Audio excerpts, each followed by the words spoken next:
Polis menahan 4 individu termasuk seorang wanita yang dipercayai terbabit dalam kejadian terbaru pencemaran bau air mentah di Sungai Selangor. Pencemaran menyebabkan gangguan bekalan air tidak berjadual di kebanyakan kawasan di Lembah Kelang sejak petang semalam. Semua suspek direman 7 hari.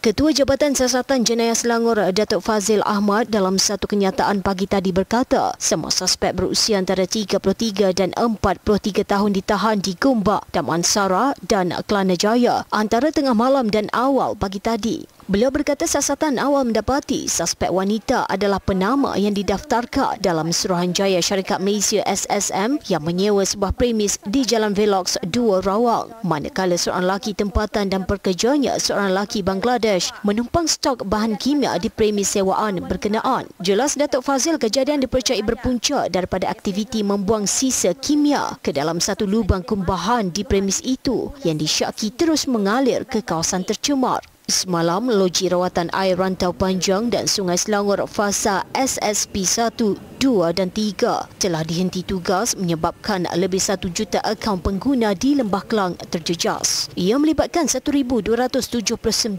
kawasan di Kuala Lumpur, Petaling, Kelang, Shah Alam, Kuala Selangor, Hulu Selangor, Gombak dan Kuala Langat. Pencemaran dipercayai berpunca dari kawasan industri kecil dan sederhana di Taman Velox, Rawang. Susulan penahanan suspek itu, 40 tong bersamaan 40,000 liter bahan buangan berjadual ditemui polis dalam sebuah premis di Jalan Velox 2, Taman Velox, Rawang, Selangor. Premis itu dipercayai menjadi stor penyimpanan sejak 2 minggu lalu. Ketua Polis Daerah Gombak Asisten Komisioner Arifai Tarawih berkata pemeriksaan mendapati terdapat 40 tong mengandungi bahan buangan berjadual dengan setiap tong mempunyai 1,000 liter.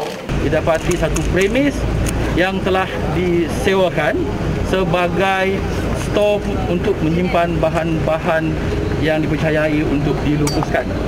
Dan cara mereka hasil siasatan awal cara mereka dilupuskan dengan membuang ataupun melupuskan bahan-bahan yang berjadual ini di dalam satu lubang kumbahan.